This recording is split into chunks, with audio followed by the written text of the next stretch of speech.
Okay, good morning po sa bawat isa.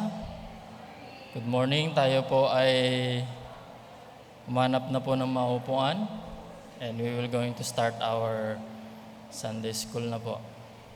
Masaya po ba kayo? Nasa church po kayo ngayon? Amen. Muli ay isang linggo na ginabayan po muli tayo ng Panginoon. Binigyan ng kalakasan.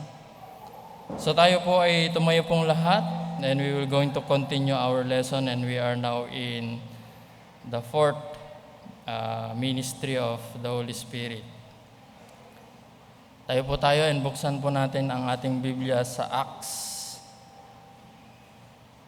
Acts chapter 1. In Acts chapter 1, mga kapatid, ito po yung time na kung saan ay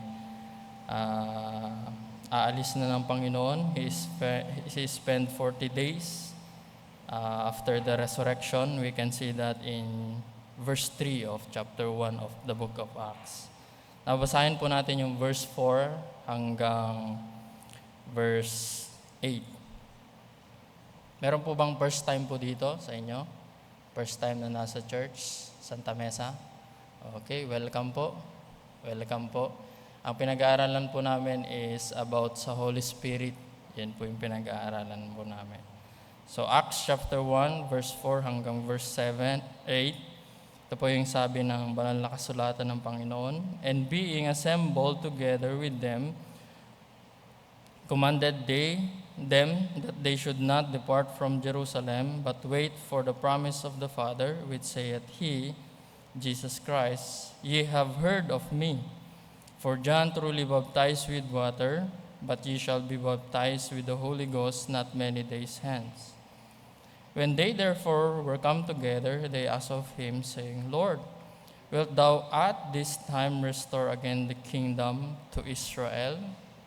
Verse 7, And he saith unto them, It is not for you to know the times or the season, which the Father hath put in his own power. This is the promise. But ye shall receive power after that the Holy Ghost is come upon you, and ye shall be witnesses unto me both in Jerusalem and in all Judea and in Samaria unto the outermost part of the earth. Verse 9, basahin na lang din po natin. And when we have spoken these things while they beheld, he was taken up, and a cloud received him out of their sight. So tayo po ay manalangin. Our gracious loving Father, again Lord, nagpapasalamat po kami sa paggising po sa amin, sa himbing na tulog, sa buong magdamag. Kayo po ang nag-ingat po sa amin, prinotektahan niyo po kami. At maraming salamat Lord sa morning po na ito that we can again buksan ang inyong salita, banal na kasulatan upang kami po ay mag-aral patungkol po sa pangatlong persona ng Trinity Panginoon, which is the Holy Spirit. Dalangin po namin ng banal na Espiritu ang magbigay ng pangunawa sa aming pong pag-aaralan ngayon. Bigyan po kami ng clear na understanding mula sa inyong salita, Panginoon. At dalangin po namin na bigyan niyo po kami ng puso at isipan na tanggapin ang inyong salita, at tulungan niyo rin po kami, Panginoon, na may apply sa aming buhay. Dalangin din po namin, Panginoon, na muli ay umihiling po kami ng kapatawaran sa aming mga kasalanan. At alam po namin, Panginoon, na kayo po ang Diyos na nagpapatawad ng kasalanan, Panginoon. Dalangin din po namin, Panginoon, na patuloy na ingatan po ang aming Sunday School, mga kapatiran po namin habang sila po ay nasa daan pa. Maraming salamat po, Lord. Tuloy namin dinadalangin sa pangalan po ng Panginoong Yesus. Amen. Okay po, you may be seated. So nasa pang 4 na po tayo na ginagawa po ng banal na Espiritu, which is His serving ministry, mga kapatid. His serving ministry. Serving ministry of the Holy Spirit. Now, when we are talking about serving, mga kapatid, God, He Himself served human beings. Tingnan niyo po sa buhay po ni Kristo. Diba, sabi po sa Biblia sa Matthew chapter 20, tingnan po ninyo doon, Matthew chapter 20 verse 28 sa ating pong Panginoong Jesus. Sabi po dito, even as the Son of Man came not to be ministered unto, but to minister and to give His life a ransom for many. Yan po yung ginawa ng Panginoon. Hini-minister to human being in order for us to have life. He ransom us from our sin. Naglingkod ang Panginoon po sa atin. Bilang Diyos, nagkatawang tao at siya po ay nanahan nakasama po natin at nakita po natin na siya po ay naglingkod sa tao upang magkaroon po tayo ng kaligtasan. Binigay po ng Panginoon ang kanyang buhay, mga kapatid, in order for us to have the salvation in which we enjoy right now. At hindi lang po yan, mga kapatid, when the Lord Jesus Christ, the ministry on earth, ay siya po ay nagpagaling ng may mga sakit. Ano po ba? Ano pa? Siya po ay nagpakain sa mga tao. Ano pa, mga kapatid? At marami pong miracles na ginawa po niya para sa mga tao. That is the ministry of the Lord Jesus Christ. And one of the example pa is nakatala po dito sa book of John, chapter 13. John chapter 13.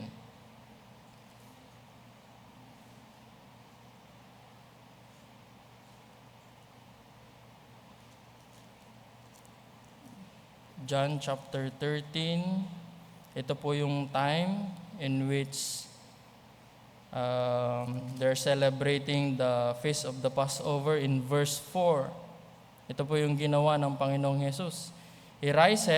He, referring kay Jesus Christ, riseth from supper and laid aside his garment and took towel and girded himself. In verse 5, after that, he poured water into basin and began to wash the disciples' feet and to wipe them with the towel wherewith he was girded. So alam po natin na ang Panginoong Jesus, siya po ay Diyos. Pero dito, he illustrated his service sa kanyang mga disciples. Pinugasan niya ang kanilang mga paa. In verse 12, mga kapatid, ito po yung sabi niya, Ye called me Master and Lord. Ano po bang tawag natin sa Panginoon? Si Jesus. Tinatawag po natin siyang tagapagligtas. Tinatawag po natin siyang Panginoon. Tinatawag po natin siyang Master. At sinabi niya dito sa mga disciple niya, yes, tinatawag niyo akong Panginoon, tinatawag niyo akong Master or Guro. And sabi ng Panginoon, and ye shall say, well, for I am. Tama kayo kasi ako nga ang iyong Master, ako nga ang iyong Panginoon. Verse 14, if I then, your Lord and Master, have washed your feet, you also ought to wash once another feet. For I have given you an example that you should do as I have done to you. Kita ninyo yung example na binigay ng Panginoon. Yes, He is our Lord. Yes, He is our Master. And yet, He gives service to the disciple. Pinaglingkuran niya yung mga disciples niya. Pero, makikita po natin, mga kapatid, as human being, ayaw po natin paglingkuran ng Panginoon. We are the servant of God, mga kapatid, and He is our Lord. Pero binigay ng Panginoon, yes, He is Lord, and yet He served people. At sabi ng Panginoon, ye are my servant. Servant tayo ng Panginoon, and yet the problem is we don't serve our Lord. Yan po yung malaking problema. Ayaw po natin paglingkuran ng Panginoon. But we can see here in the life of Christ, He served humankind in order for us the salvation, in order for us to have the healing, to feed us.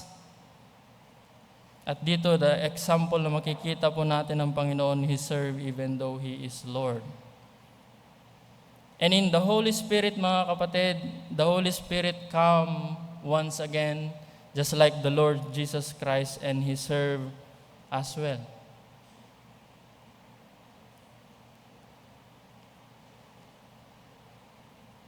Gaya ng sinabi ko, we accept Jesus Christ as our own Savior, but we don't serve Him.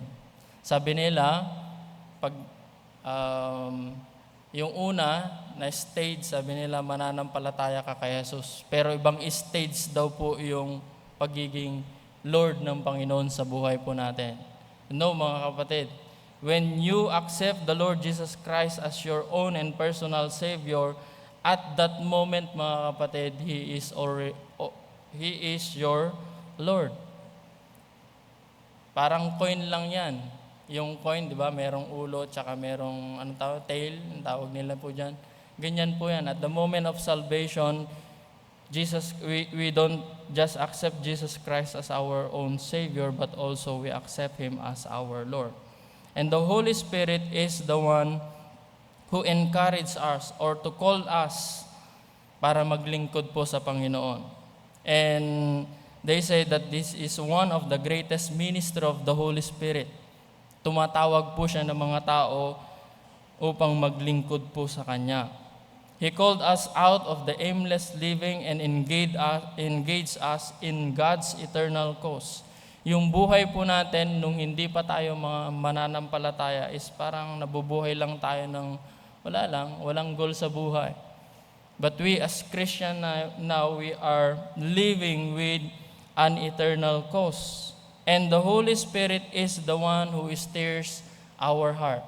Ang banal na Espiritu, mga kapatid, ang nag-i-steer sa puso po natin in order for us to have the passion to serve God more. At siya po yung nag-e-encourage po sa atin to be active in the service of God Almighty. Pero marami pong Kristiyano, ito po yung problema. Narinig ko sa one of our preacher, I think si Pastor Solomon din, Christian are SSS. Ewan ko kung naalala nyo. Alam nyo yung SSS? Christian na SSS? They are saved, seated, and satisfied. Saved sila, nakaupo lang sila dyan, nakikinig lang sila, and after that, they satisfied. They just go home and do nothing for the Lord. That is the problem of Christian, mga kapatid. Some of the Christian, but alalahanin po natin as Christian, we are called to action. Nais ng Panginoon na gumawa po tayo para sa Panginoon. We are called to serve God. At alam po ninyo, when the Holy Spirit is in us, mga kapatid, when we accept the Lord Jesus Christ, He immediately desired to steer our heart to place you in an active duty, which is the service of God.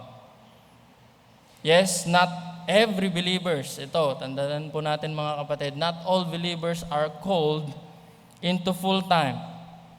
Hindi lahat po tayo ay tinawag ng Panginoon upang maging full-time sa gawain ng Panginoon. We are not all called to become a missionary abroad, mga kapatid. We are not all called para mag-enroll sa ABBC. But alalahanin po natin, mga kapatid,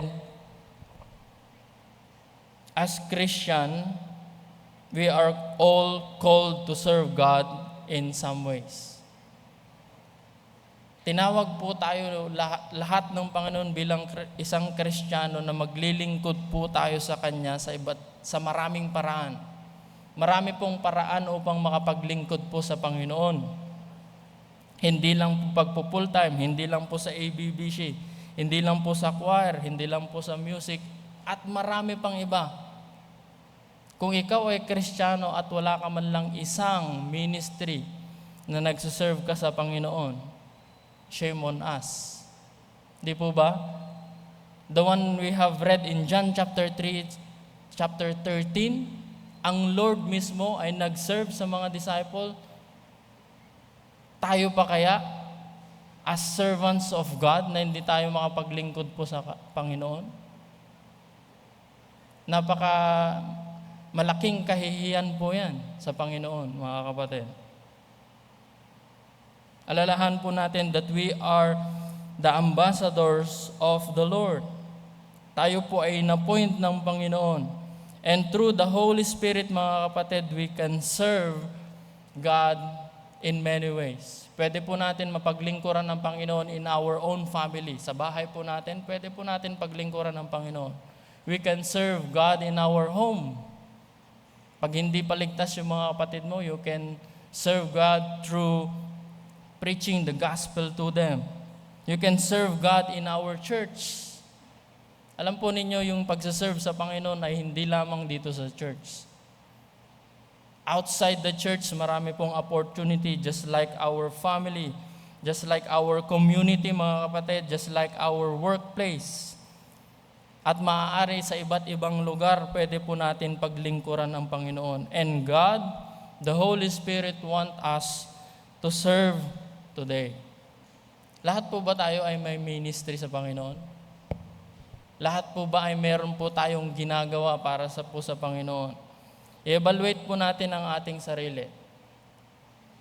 Pwede po ninyong tanungin itong katanungan po nito. Are we doing something that has an eternal value? Tanungin po ninyo yung sarili po ninyo. Meron po ba kayong ginagawa that has an eternal value? Meron po ba kayong ginagawa o wala po kayong ginagawa? Kung wala po, sana po ay maglingkod po tayo sa Panginoon at marami po tayong paraan na makakapaglingkod po sa Panginoon. Remember, as Christian, the moment of salvation, we were designed to serve. Iyon po yung nakadesign po sa atin. Meron po tayong isa sa mga team po natin sa church po natin. We are saved to serve. Di ba? Meron, naalala nyo yung team po natin. We are saved to serve. Tayo po ay niligtas ng Panginoon upang maglingkod po sa Kanya, mga kapatid. Now, the Holy Spirit called us, and that calling is clear, mga kapatid. The clarity of the call. Maliwanag po yung panawagan ng Panginoon na tayo po ay maglingkod po sa Kanya. Yes, yung buhay po natin noon ay walang aim o walang goal yung buhay po natin, pero ngayon ay meron na pong direction. Direction po na nagsaserve po sa Panginoon. Ito po yung design ng Panginoon po sa atin. We are saved to serve. And the Holy Spirit is the one who engage us in eternal work. Ang banal na Espiritu po ang tumutulong po sa atin. Ang nananawagan po sa atin upang tayo po ay gumawa ng mga bagay na makabuluhan at gumawa ng mga bagay which is eternal. Tingnan po ninyo sa 1 Corinthians, ito po yung mga mananampalataya. Lahat ng mananampalataya. 1 Corinthians chapter 3. Concerning about service.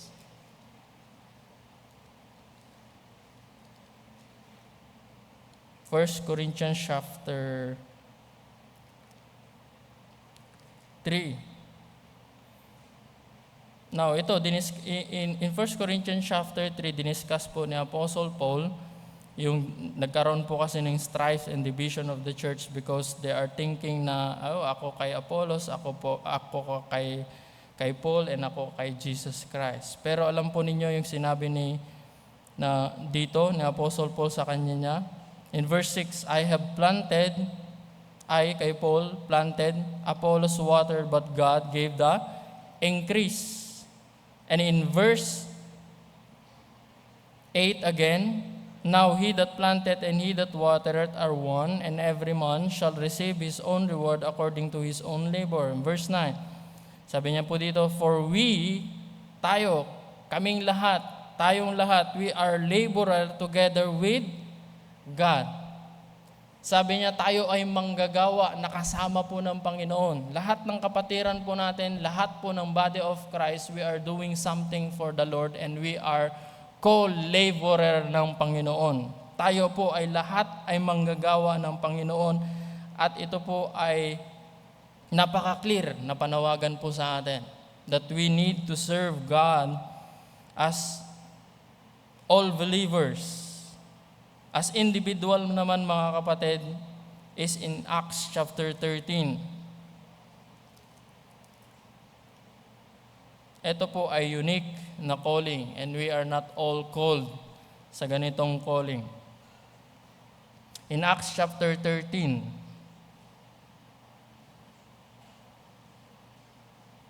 sabi po dito, verse 1, "Though I speak with many tongues of men and of angels and have not..."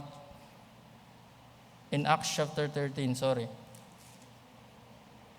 Acts chapter 13, sabi po dito, "Now there were in the church that was at Antioch certain prophets and teachers as Barnabas and Simeon that was called Niger, and Lucius of Cyrene and Manaen, which had been brought up with Herod the Tetrarch, and so, as they ministered to the Lord and fasted, the Holy Ghost said, Separate me Barnabas and Saul for the work whereunto I have called them." And verse 33, "And when they have fasted and prayed and laid their hand on them, they sent them away." So maobserbahan po ninyo dito sa verse 2. Sabi po niya dito, as they ministered to the Holy Ghost, lahat po sila ay nagmi-minister, nagsaserve sa Panginoon, pero yung the Holy Ghost separated me, Barnabas, and Saul. Ano yung bakit po niya sineperate? Para po gumawa po sa Panginoon, and this is the missionary. Naging missionary po si Apostle Paul and Barnabas during that time. Po. So makikita po natin, the believers are serving the Lord. As individual, meron din pong calling na ginagawa ang banal na Espiritu to the specific job, which is yung job ni Paul at Barnabas is to become a missionary to Asia, to preach the gospel to them. And another in Ephesians chapter 4, verse 4.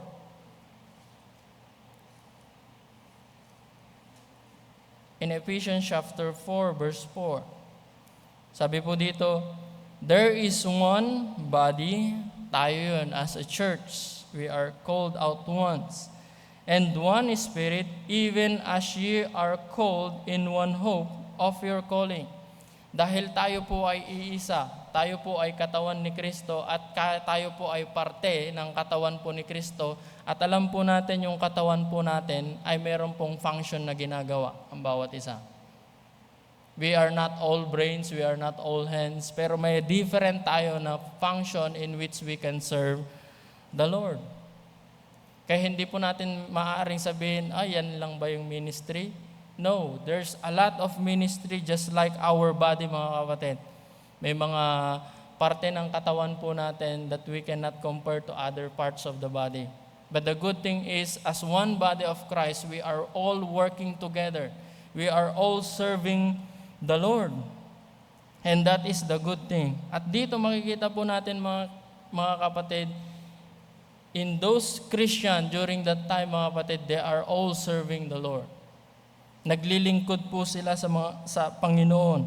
And some other are called in different ministry, some other called in different ministry, but they are all called to serve. We are all designed to serve God. Again, from the moment of salvation, God call on our life is real.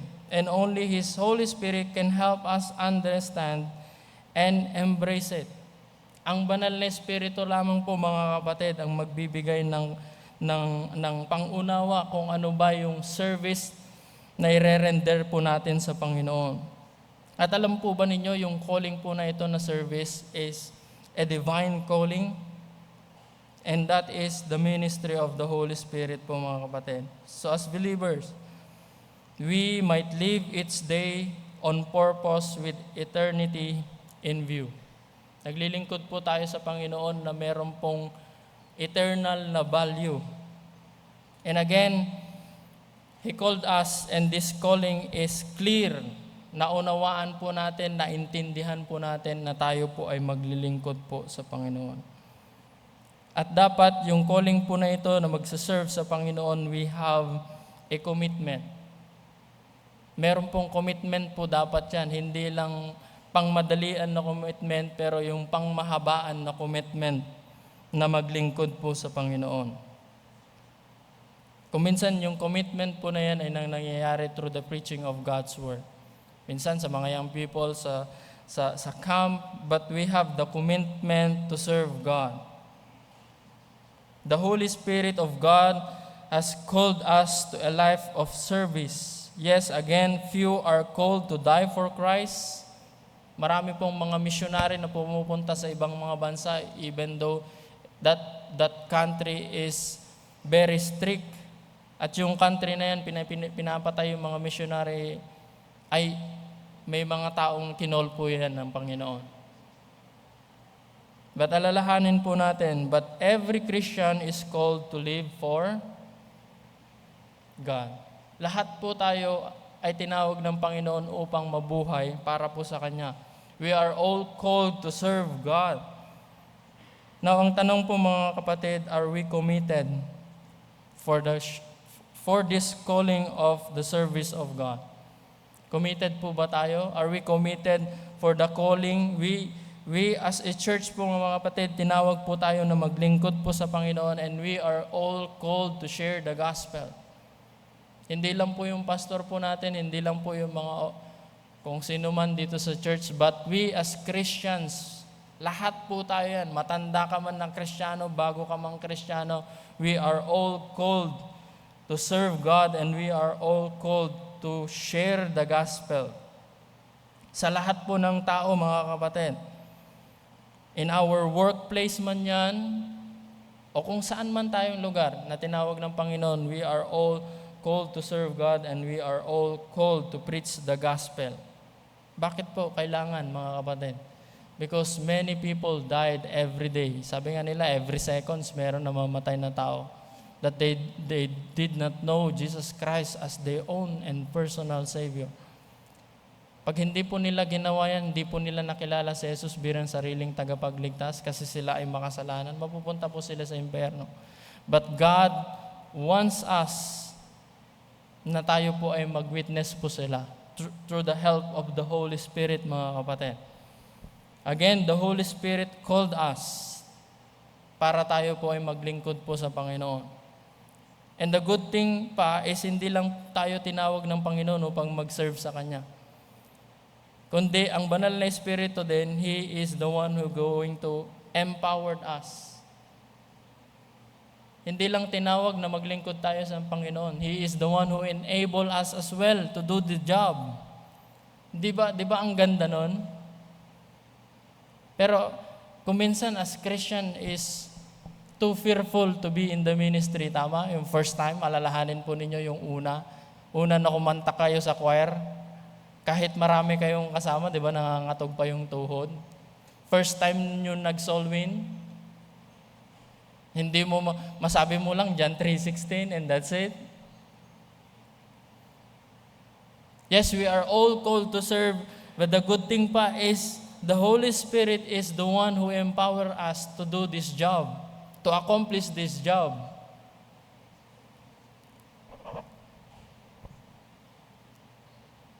Pero kung minsan ang hirap maintindihan po yan, no, as Christians. We don't understand in how the Holy Spirit empowered we as Christians. Paano nga ba na-empower ng Panginoon the Holy Spirit yung Christian upang magampanan yung ministry na nais ng Panginoon sa atin? Sometimes we don't understand. Pero lalahanin po natin as Christians, we have this promise that the Holy Spirit will going to empower us.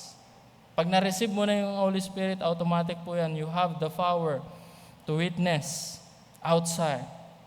At yung job po about sa ministry mo po, mga kapatid, it's not depend on ourselves. Hindi po yan depende sa atin. Alalahanin po ninyo, yung ministry po na yan ay pagmamayari ng Panginoon. And that ministry was given to us.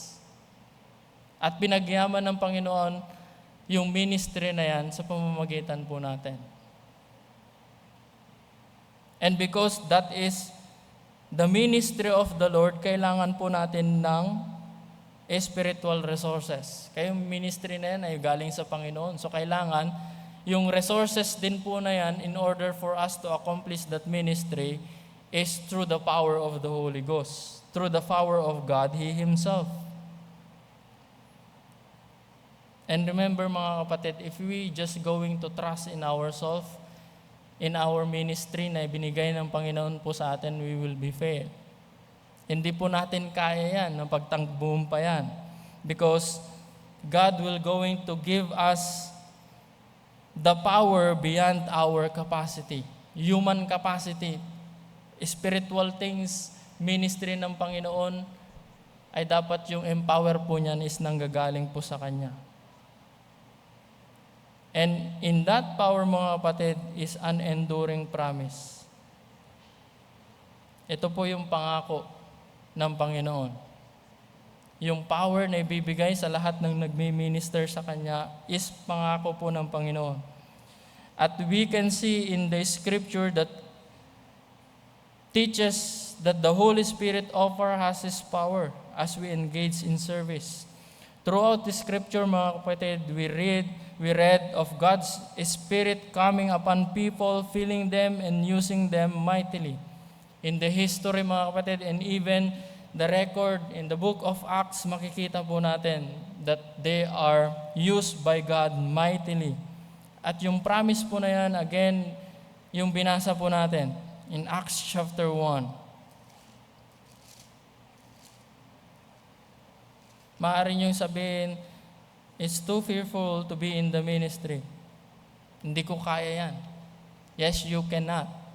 But God can through you. Tingnan niyo sa Acts chapter 1 verse 8. Sabi po dito ng Panginoong Yesus, but ye shall receive power.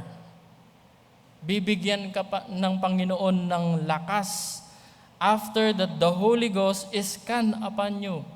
Pag ang banal na Espiritu na ay nasa iyo, which is we receive the Holy Spirit through believing in the Lord Jesus Christ, and in that moment, we will receive the Holy Spirit. We have already the Holy Spirit, and after that, sabi, we will receive power, and come upon you, and ye shall be witnesses unto me both in Jerusalem, and in all Judea, and Samaria, and unto the uttermost part of the earth.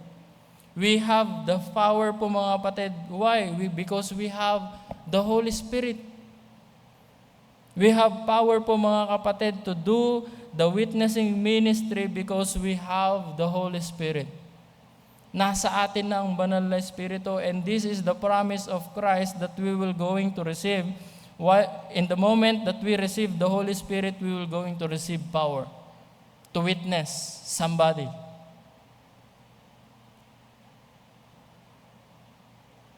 Yes, from the beginning is too fearful.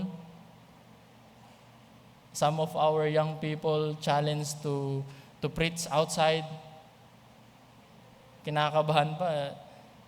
Ano po muna kami, observe muna po kami. Bigay lang muna ng tracts. But remember po mga kapatid, we have the Holy Spirit and we have the power to preach God's words to other people. Kahit sino na anumang estado ng buhay ng tao, i-reject man nila o i-accept nila, just preach the Word of God. And we can do it. Why? We have the power of the Holy Spirit. At alam ko lahat kayo, you are all have the Holy Spirit when you accept the Lord Jesus Christ. At i-claim po ninyo to, once you have the Holy Spirit, you have the power to witness to someone. Alalahanin po ninyo, the Holy Spirit will going to help us. Remind us about this scripture.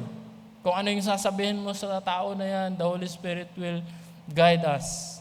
Just witness to the person, and the Holy Spirit is the one to convict the person, not you. Anong mahirap po doon mga kapatid? We just witness to the person, tapos ang banal na Espiritu mag-witness sa tao po na yan. In order for the person realize that God is holy, and he is a sinner, and he need to accept Jesus Christ as his own personal Savior. Kaya wag po tayong matakot po mga kapatid. We have the power, we have the boldness na i-present yung gospel to other people. Alam po natin, whether you are in a full-time ministry, Meron po tayong mga kasama tayo dito, or in secular career po mga kapatid. The presence and call of the Holy Spirit in you makes you a prime candidate for the power of God. Lahat po tayo ay candidate po ng power po ng Panginoon because we have the Holy Spirit. Now, the question is, do we desire God to bless us in our life? Nais po ba na tayo na i-bless ng Panginoon?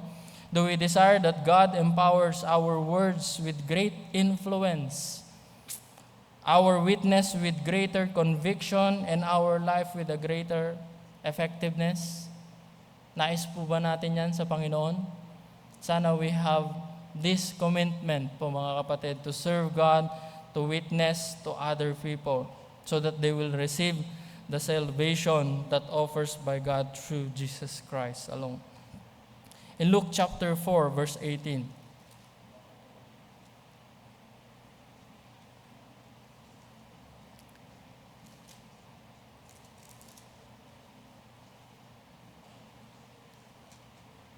Luke chapter 4,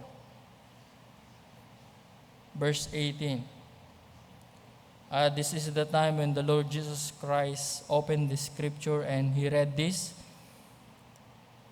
In the Old Testament, Isaiah chapter 61. Sabi po dito, verse 18 of Luke chapter 3, "The Spirit of the Lord is upon me, because He had anointed me to preach the gospel to the poor. He had sent me to heal the brokenhearted, to preach deliverance to the captive, and recovering of sight to the blind, to set at liberty them that are bruised, to preach the acceptable year of the Lord."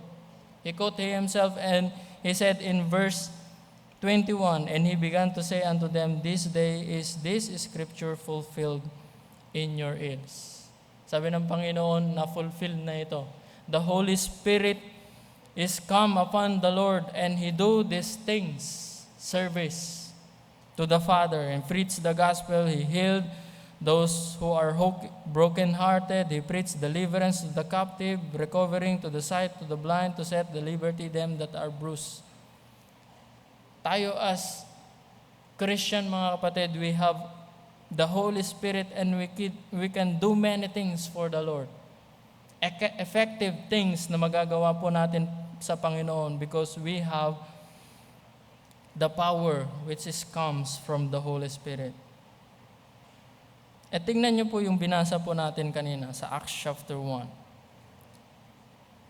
Bakit pa kailangan? Kung tutuusin, pwede sana sabihin ng Panginoon, "O sige, pumunta na kayo kaagad."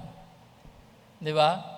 After the resurrection of the Lord Jesus Christ, He can just tell to the disciple, "You just go alone and do the work." Pero hindi ganon yung design ng Panginoon to do the ministry. In Acts chapter 1 verse 4, ang sabi po ng Panginoon, and we began assemble together with them, commanded them that they should not depart from Jerusalem.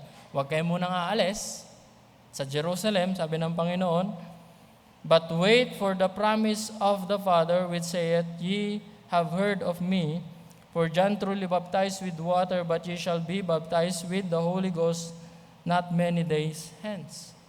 Hindi inutusan ng Panginoon, sige, pumunta na kayo, gawin ang ministry, gawin ang pangangalap ng Ebanghelyo. Hindi lang po niya ganon. Sabi po niya, wait for the promise. Wait for the Holy Spirit. At yun po yung design sa atin ng Panginoon.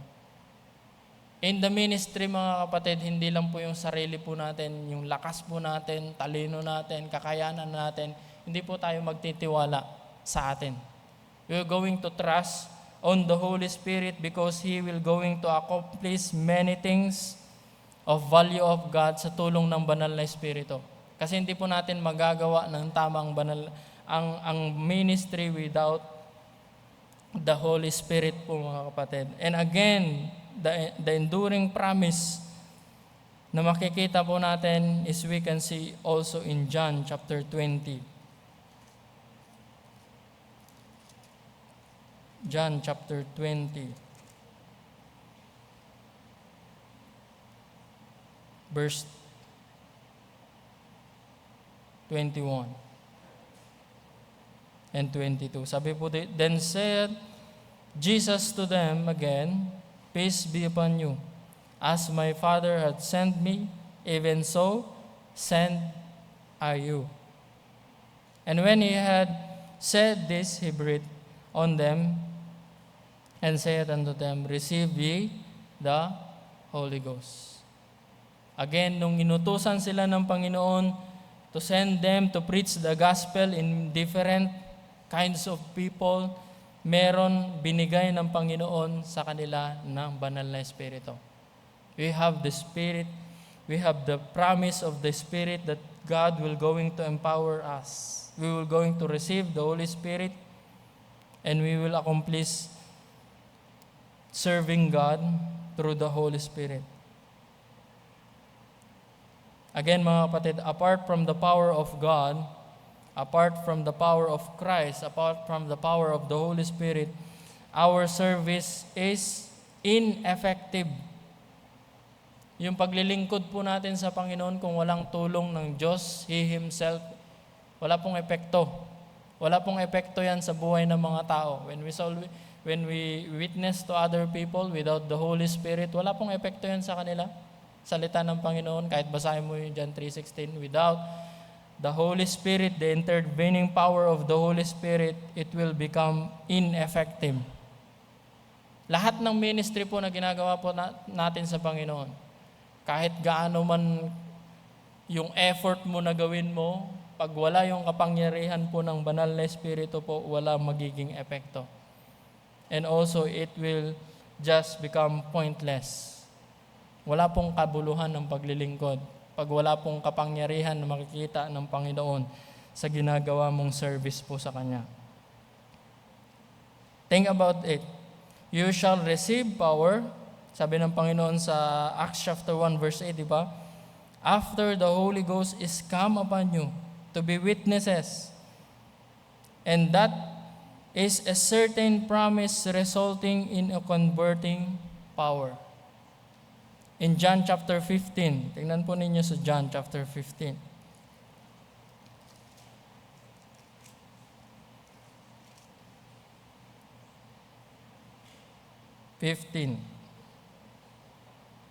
In this chapter po mga kapatid, alam po natin yan in verse 1, the husbandman is the father. Iniingatan po niya yung field. And in verse 4, abide in me, referring kay Jesus Christ.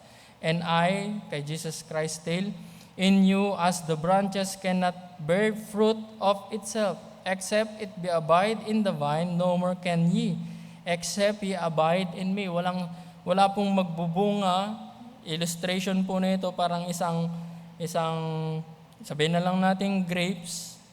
Kung wala yung puno, ay hindi po na hindi nakakonect yung branches po doon, na hindi magbubunga. Kaya sabi po dito sa last, except ye abide in me. No more can ye except ye abide in me. Wala tayong magagawa kung hindi po tayo nakakonect kay Jesucristo.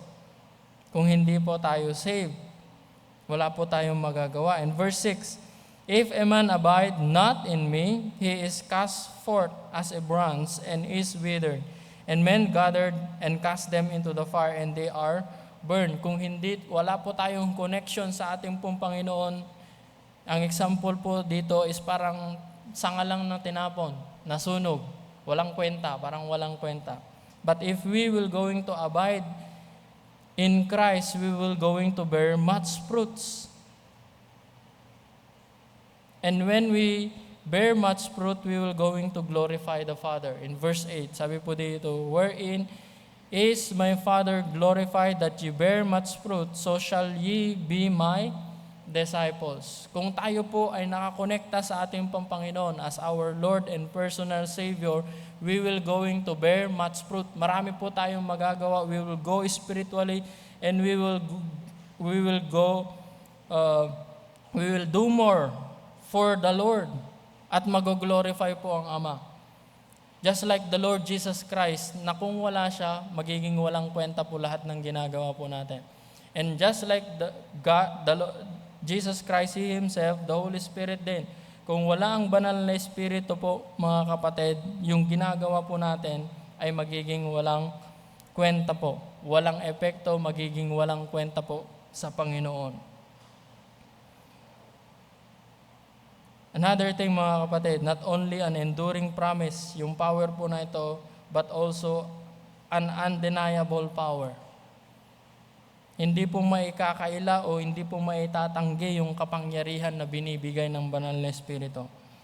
And in the book of Acts po, mga kapatid, we see a lot of people that is being used by God mightily in the ministry.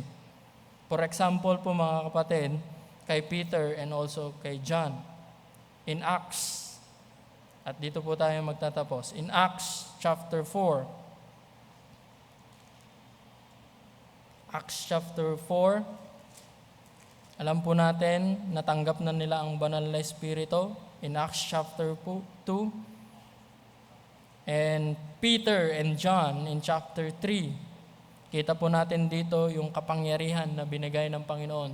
They have the power to heal the sick, to heal the lame man, according to chapter 3, verse 2. Kasi in verse 6, makikita po natin dito, and Peter and said, silver, gold have I none, but such as I have give I thee, in the name of Jesus Christ of Nazareth, rise and walk. And in chapter 4, again, pinipreach nila, in verse 2, they are preaching through Jesus the resurrection from the dead.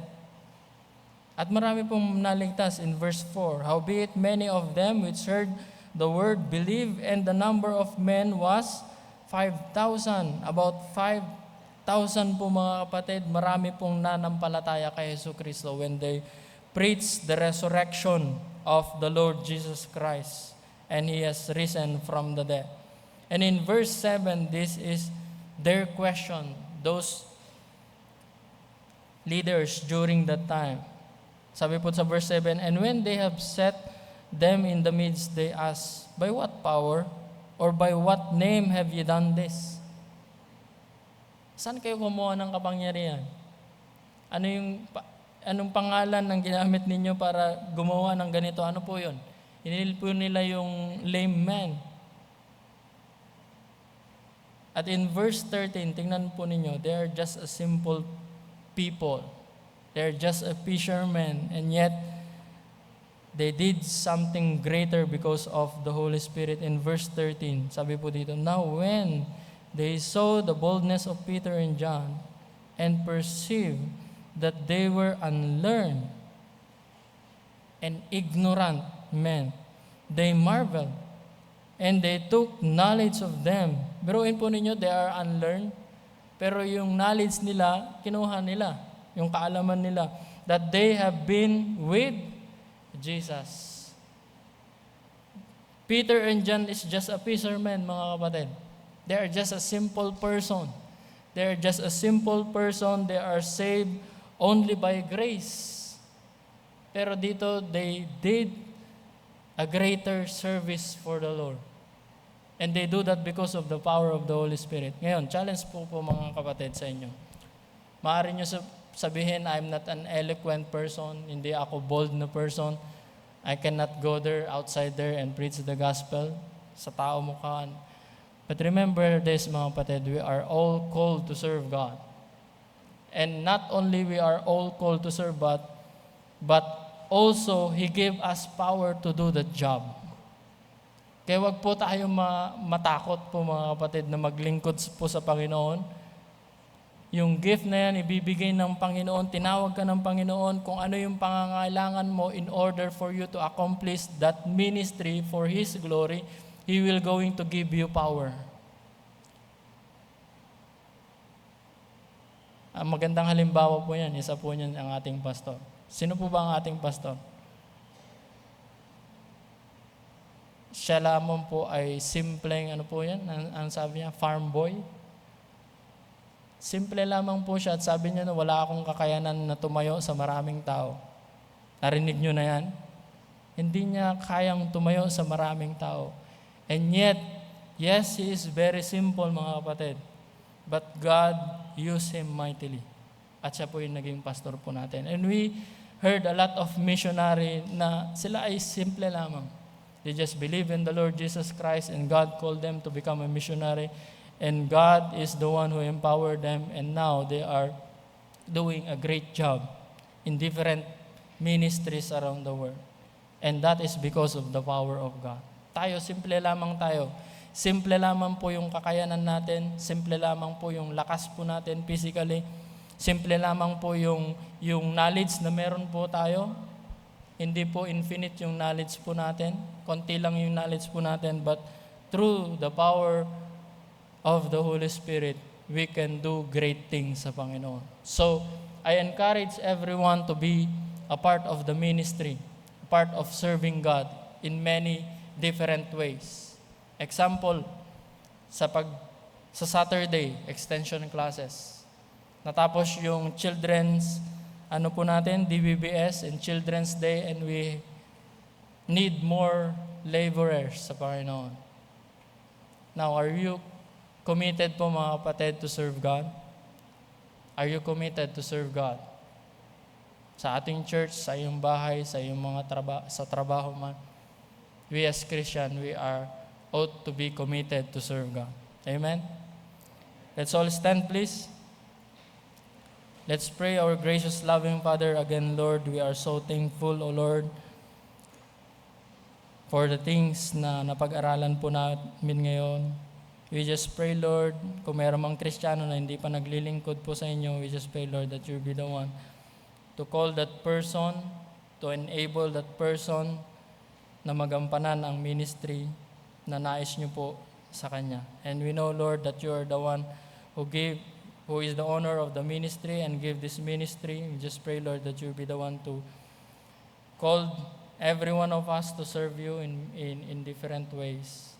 And the Holy Spirit will going to enable us to do the ministry that we have. And we are so thankful, O Lord, for the people na naglilingkod po sa inyo. We just pray, Lord, that you continue, O Lord, to empower every one of us to accomplish the ministry na binigay niyo po sa amin. And continue to bless us, O Lord, as we continue our service. In Jesus' name we pray. Amen.